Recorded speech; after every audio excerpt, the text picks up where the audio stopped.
Thank you for coming to Porch Stories. I just want to take this opportunity to thank our sponsors, EB's Landing National Historic Reserve, Friends of EB, Whidbey Island Bank, and Prairie Center Market. We are trying out new technology today.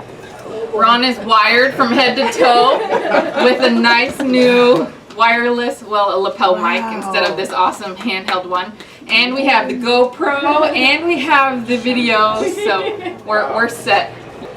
I'm going to welcome one of our board members, Lee James, to give. Hi everybody, good to see so many familiar faces now. Here we are getting through the summer and we kind of build a cadre of people and we have a lot of returns here today as well as some new faces too. So welcome everybody. I asked Morgan for the opportunity to introduce Ron. I want to personally thank him for giving this program today and also for all of his support to the museum over the years. Presently, he and Patrick and I exchange email quite a bit on research issues. Ron is a premier researcher. No. He knows his stuff. They're the checkers. He'll usually tell you if he doesn't know. I think you can trust him for that. And so anyway, it is a pleasure, and thank you for serving on the board in the past too, by the way. A long time ago. Yeah. Okay. Take her away. Thank you, Ron. Thank you, Lee. Okay. Can everybody hear me? Can you hear me? Okay, good. I'm going to be talking about the 1850s. So I'm going to be focusing on that decade. So it's going to be early on. What's that? No, you're good. I'm just going to turn you up a little bit. Oh. I'm focusing on the 1850s and what it was like here in the area. To bring you a little history and talking about the county. The county was formed in 1852. Island County was, and Island County at that time consisted of all the land north of King County. A lot of people don't know that, but Island County was everything north of King County was Island County. And the county seat was right down here at the end of Penn Cove at a place called Coveland. There's still a building down there from that period. It's still down there. It was established. And at that time, in the Penn Cove area, there were only about 40 settlers. So we're not talking about many people. In all of Island County, it was 195. 195 is everybody north of King County. So, I mean, that's Island County at the time, so you're thinking. So, Close to Idaho. What's that? North of King County and almost to Idaho? No, to the Cascades. Oh, okay. I think, which is basically everything. But yeah, it was only 195 people north of King County at that time. So you're talking about just a few people here at that. So was that a census you're talking about? Yes, 1853. Yep. 50 what? 53. And at that time, they were trying to describe what communities were just starting to evolve around here. You know, people were trying to figure out how to describe a place like Coveland. Nobody knew what Coveland was. It isn't even, today it's hardly known by anybody, but it was identified as a county seat for Island County in Oregon when they established the county. And so how do you define an area to go to? How do you, hey, go to Coveland, but nobody knows where it is. So there's a constant evolution of names and locations. Now I'm going to focus on that a little bit, and you can see how it evolved during the 1850s. And some of the stuff you hear today is maybe a misleading because of those changes in location. The Penn's Cove, everybody knew where Penn's Cove was. And I've looked at a lot of newspapers from the 1850s, and people trying to describe this area usually referred to Penn's Cove, not Coveland, because Coveland would not be known. You know, it's just in a law. But Penn's Cove was a known place, and so people would address themselves Penn Cove. A majority. There were a few Coveland, but not too many. This map up here is from 1858. Now, I don't know if you can see, I'll try to point this out to you, but this is 1858. It's just a little bit later than 1853, 5 years later. And I've highlighted where all of the settlements were, not settlements, where the settlers had been.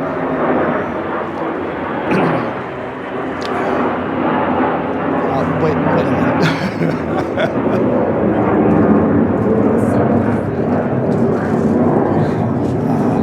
Let me see if I can see this. I'm going to get over here. I've highlighted in the yellow. A lot of people can't see this yet, but can you hear me? Just wait. Okay.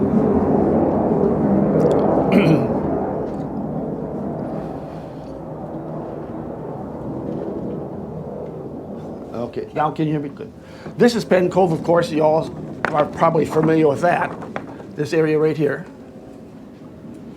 Starting down here, Captain Coop's place. That's highlighted on this map, 58. There's nothing east of here except out back here. The Smith Prairie and Kenneth are out here. But in the water, Captain Coop, Alexander, was located right where the museum is, right here.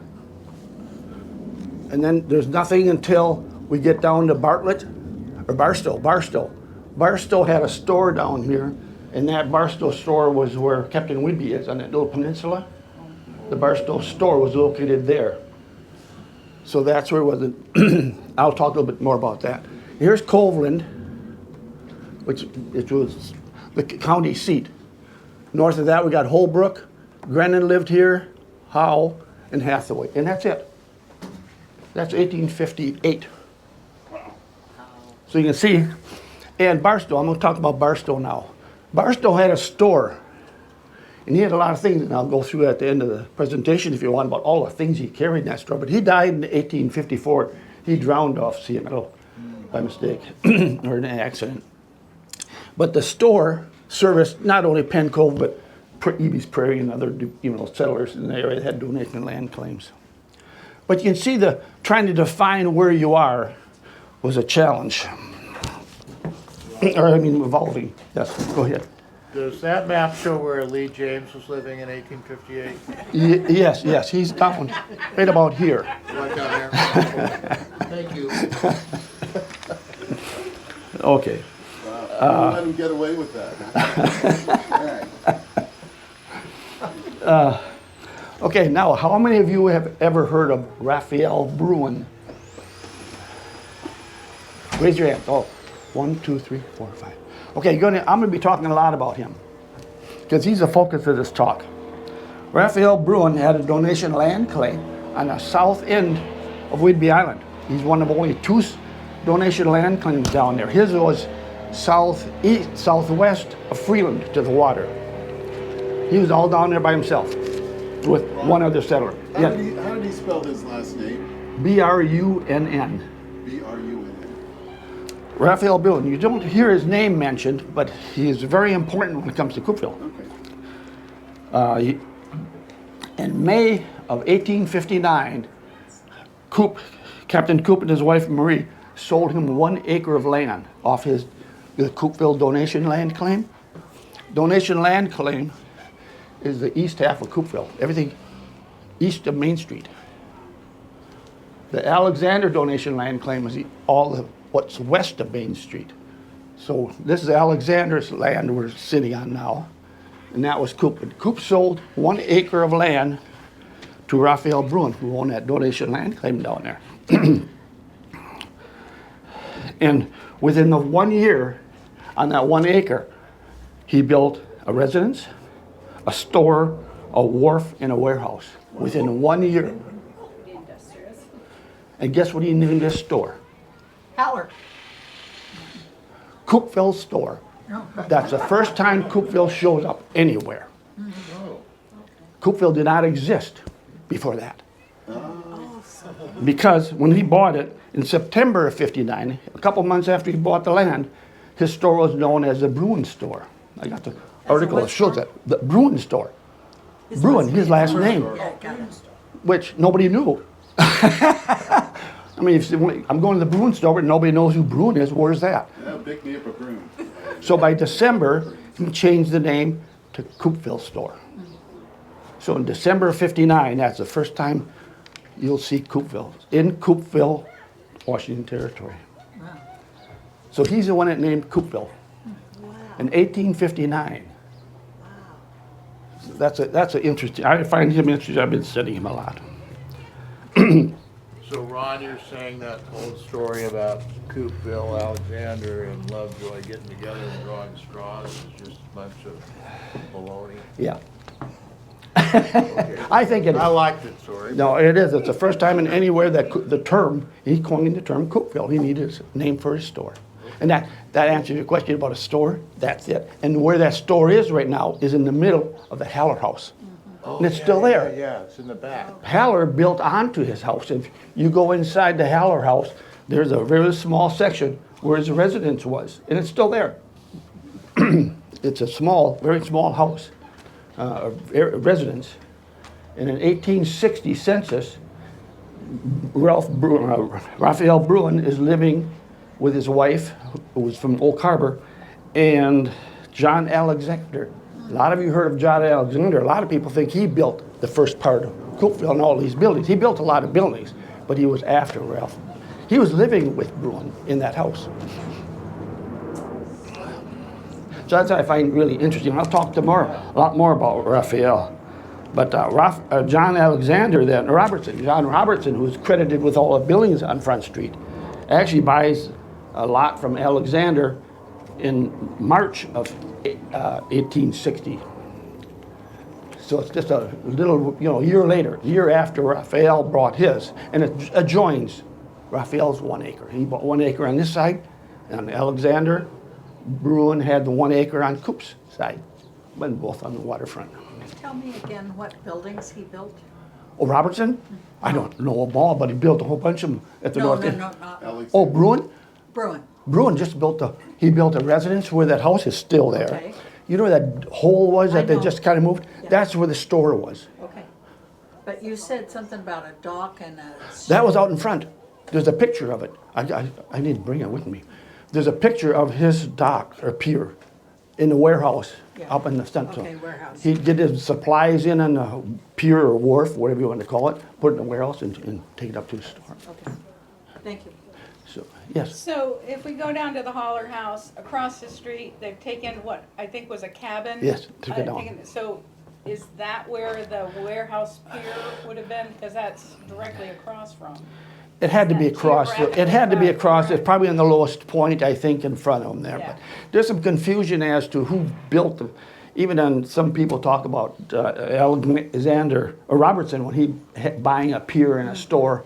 I think that might have been confusing with Bruin's stuff. So it changes a little bit. It's not all 100% accurate. So, Yeah. but I would imagine if he bought the 1 acre, he'd put the pier at the lowest point, Right. going out, so he could Yeah. get his supplies in and into his store.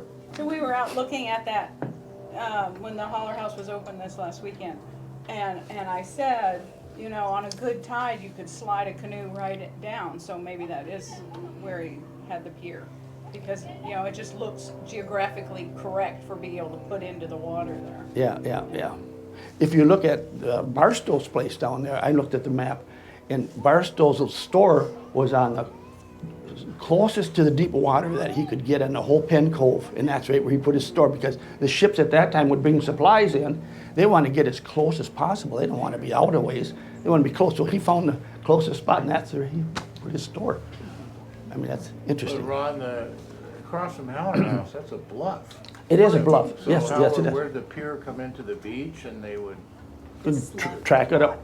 oh. Track it up the bluff. Okay. I don't mention that when I talk about people here, I'm focusing on what I call Bostons, what the Indian name was for the whites. The Indians call all of us white people Bostons because most of them came Called the from. white Americans only. Yeah. Is that right? They didn't call the Brits that. Oh, They okay. call them King Churchmen. Okay, thank you. Yep. But there are a lot of Native Americans at this time, but these I'm just pointing out the Ron, Bostons. The bluff that's across from the Heller House, Yes. it's quite steep. Yep. It's sloughed a lot in the last 150 years. Oh, that's a good And point. so I It think could have been it's- more it gradual back then. Probably used to be more gradual, because it's. That's a had good couple point. major Thank you. steps. That's probably true. That makes sense. But he just had that 1 acre parcel there. Yeah, anyway. And, okay, residence, the store, the pier, and the warehouse were all there. But Bruin lost the store and sold it and went to bankruptcy within 1 year. Oh, really? And see, that's why his history is gone. That's why you never hear his name. He was only here for a year. Then he went over to Port Ludlow, and I'll talk about that some more. But he was only here for a year, and he's the one that named Coupeville, though, because nobody understood Bruin. Did the store, was that managed properly, or he didn't sell enough goods? or He was had in trouble? He was in partnership with a financier Fowler from Lee knows Fowler from Port Townsend. He financed a lot of different projects and stuff, but he was in partnership with him. But Bruin's the one that ran the store and operated it. Was finance Fowler. Fowler was the financier, but Bruin had money too, so not as much as Fowler, but they did it that way.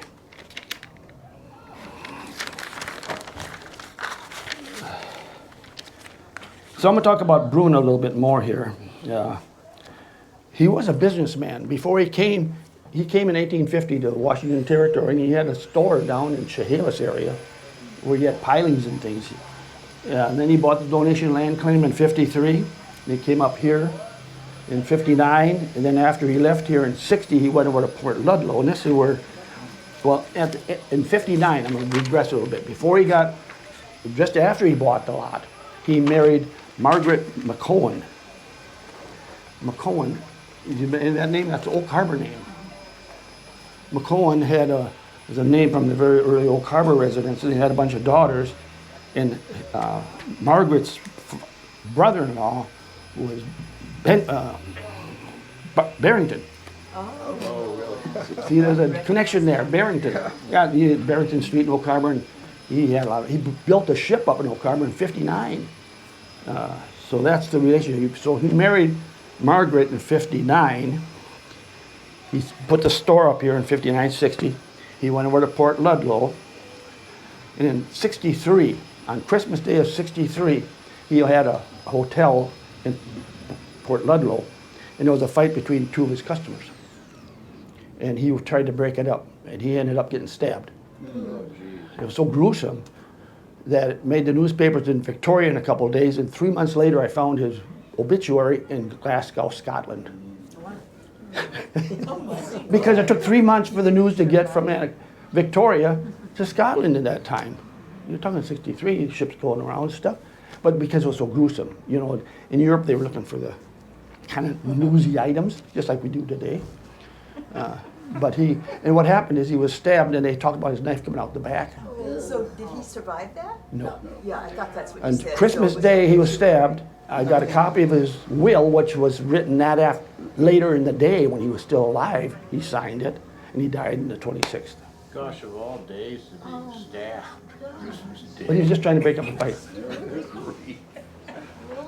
Anyway, McCowan? Is that what you say, McCowan? yeah, McCowan, yeah, Margaret McCowan. O-W-N? McCowan or O-N, I think. Yeah, O-N. But when he died, he was here, but his wife was in Lewiston, Idaho. Why? I don't know that part. But Bruin also had a hotel over there. In Lewiston. In Lewiston, because it's in his probate records, selling the property over there. And his son is Raphael Bruin Jr., but they called him Idaho. The reason they called him Idaho is because he was the first boy born in the Idaho Territory.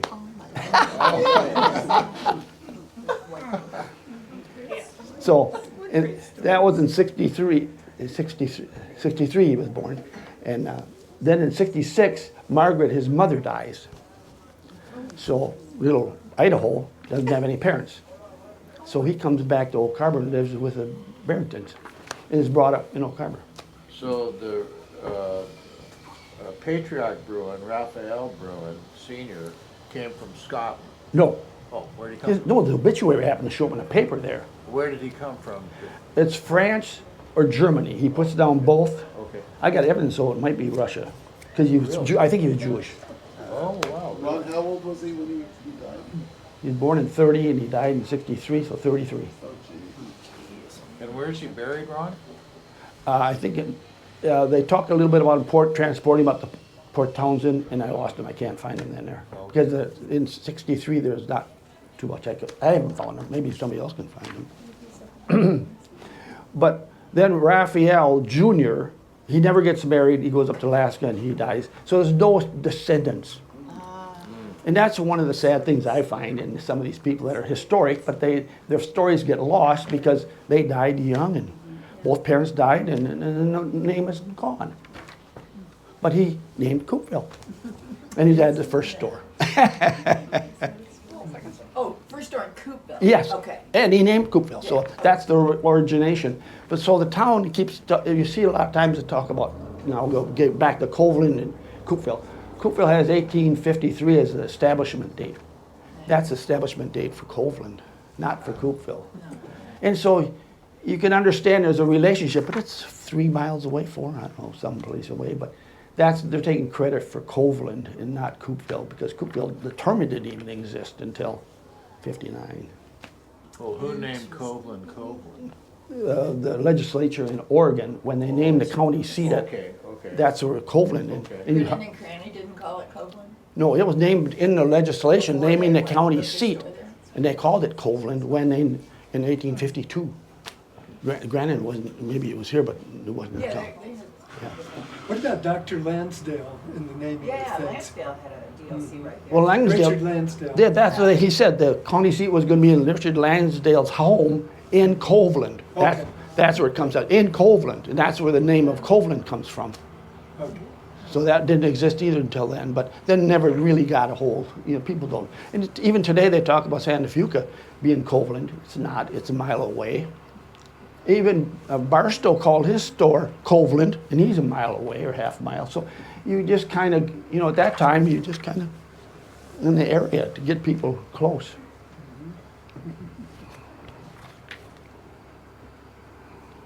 Okay, I'll tell you something else about the county seat now. This is kind of interesting. As we just talked about, the county seat was established in 1852 at Coveland. And then it moved to Coupeville in December of 1860.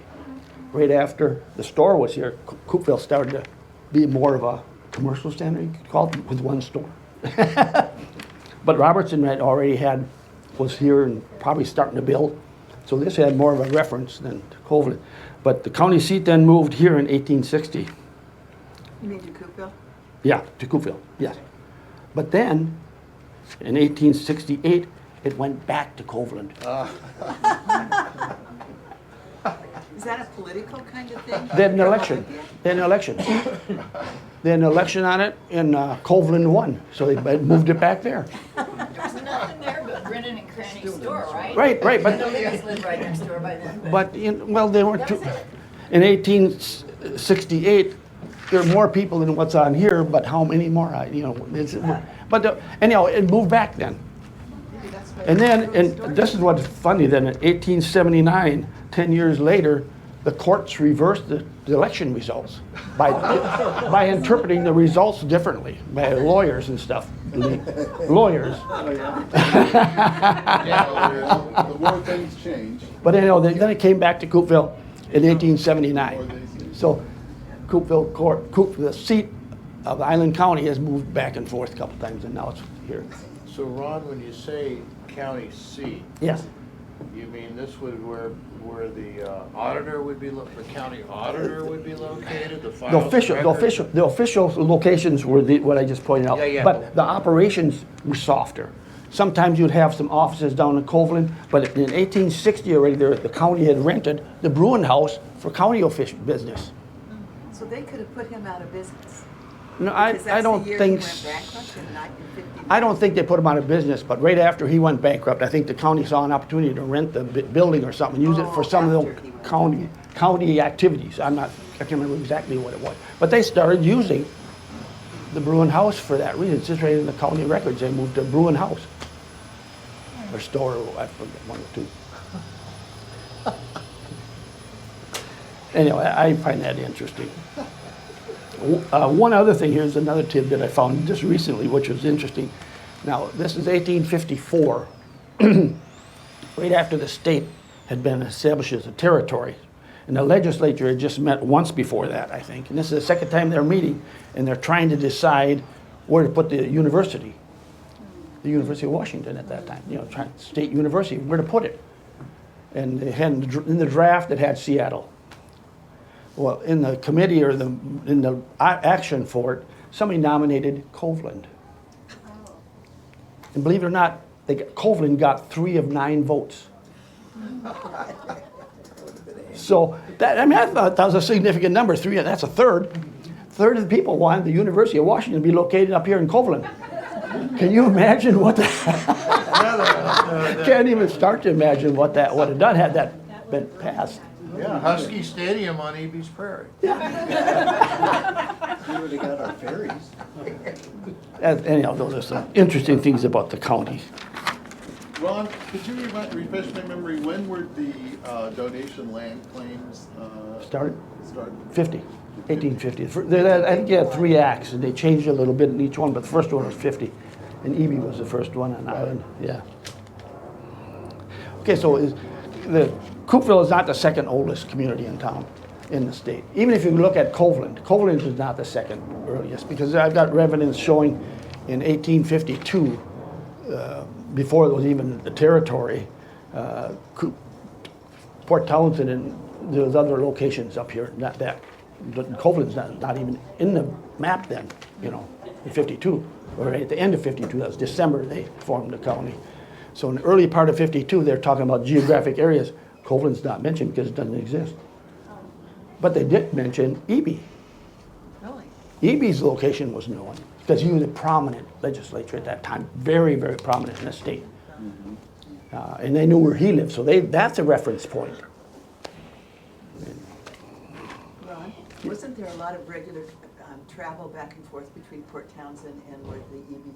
Oh, yeah. Island was? Yep. I mean, that was a real Yep. regular thoroughfare. They had a regular, I think daily probably, Daily, yeah. excursion across. The post office came from Port Townsend. They brought it over here and they brought it to Old Carver, all the way to Wetzelati and stuff like that.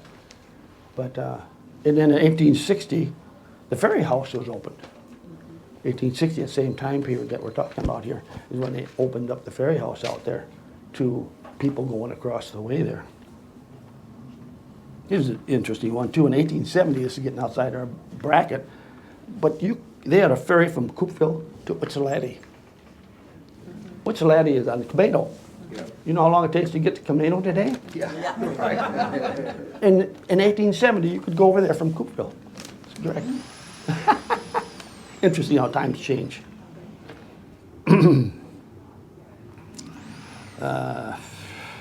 In Oak Harbor, the term Oak Harbor is noted in the paper before Coupeville. They had Oak Harbor, was talked about earlier in that, the bay, like Crescent Bay, Oak Harbor, Crescent Harbor, Oak Harbor. Those were mentioned early on, but as a location, Oak Harbor is talked about as a specific town earlier than Coupeville is.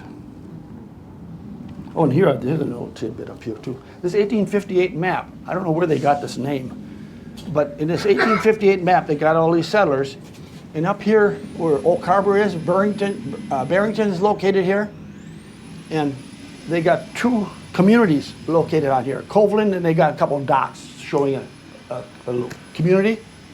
But there's one up here in Oak Harbor too, and I never heard this name before. Talofsonville. What? Talofson? Spell it. Pardon? Spell it. Talfson. Talfson. He's Holland. He's one of the settlers. He's one of the settlers up in Oak Harbor, but it's a ville on the end of it. And this thing has it as a community.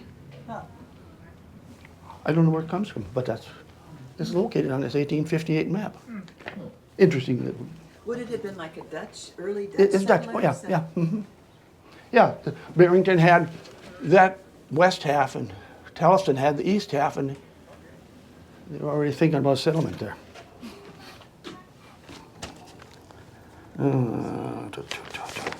I can go through if you want. That's a half hour, yeah.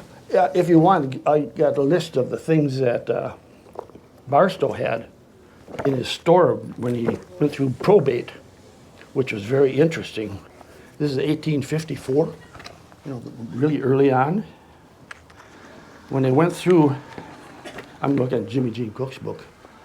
In 1854, there was smoking tobacco, cups, teapots, axes, pickled onions, clay pipes, matches, boys' boots, froze, augers, 15 bottles of Callinger's liniment, 1 large painkiller cherry pectoral, tea, 1 lot of beads, 2 pieces of gold lace, 4 dozen German harps, iron spoons, 2 pieces Irish linen, 67 yards of French muslin, 3 cakes of soap, 1 India rubber coat, 2 settees, $4 each on American ensign, $10, 6 dozen pie plants.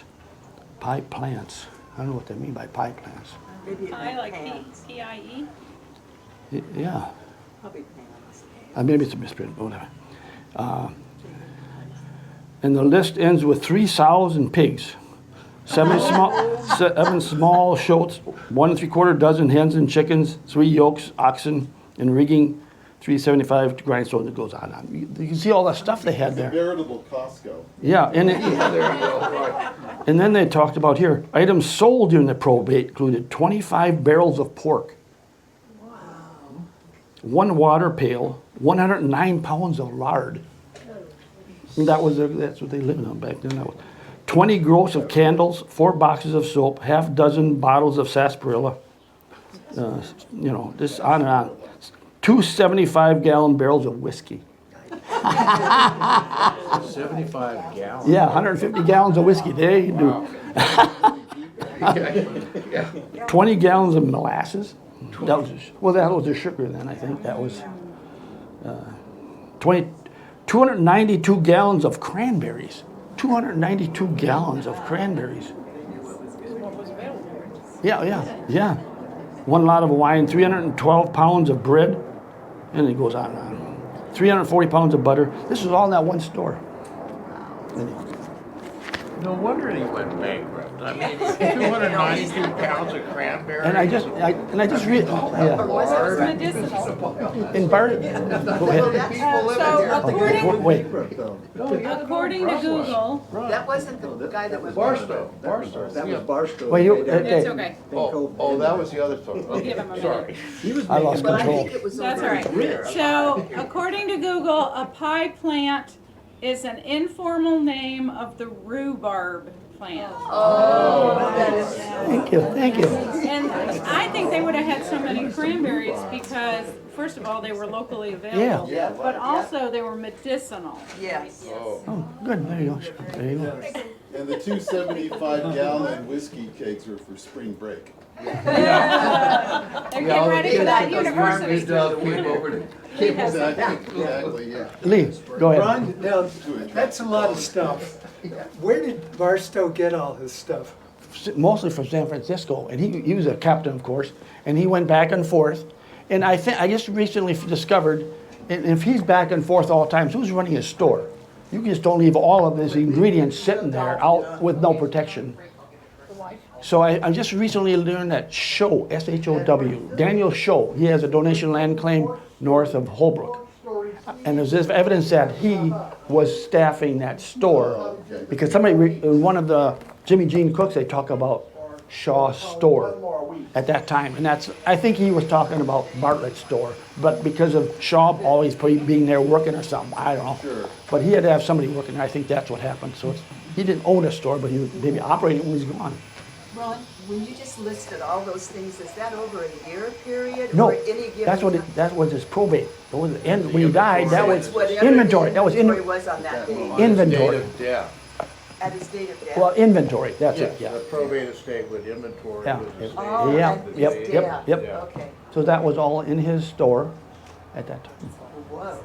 So, did Judge Lester still buy that property from Barstow then and built the? I think there was somebody in between, but In between. I think there was somebody in between, but I'm not sure. I have to look at.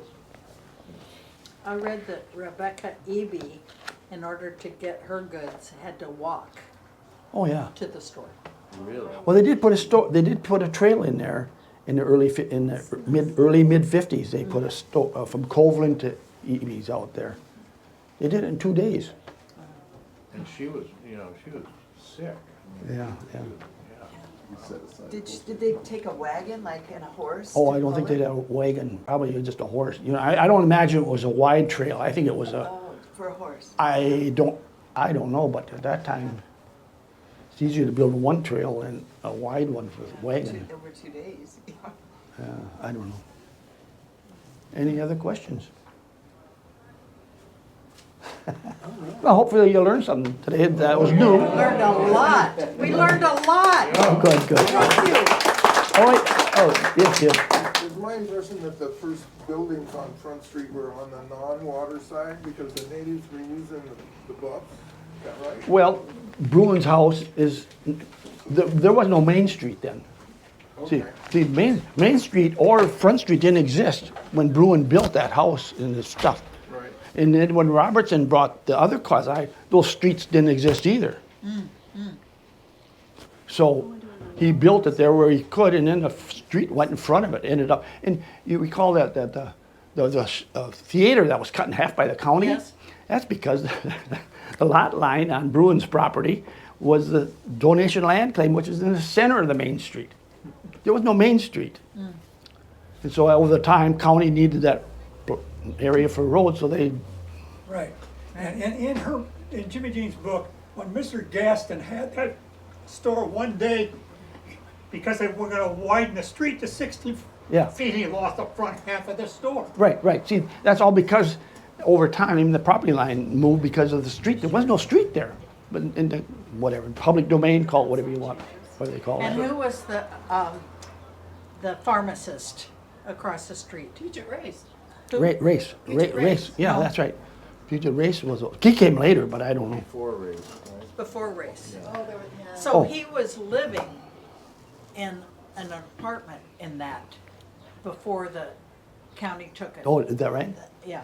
Who? So he lost his place. Oh, he was living in the theater. He was living in the theater, Well, or that or building. the building. That building, yeah.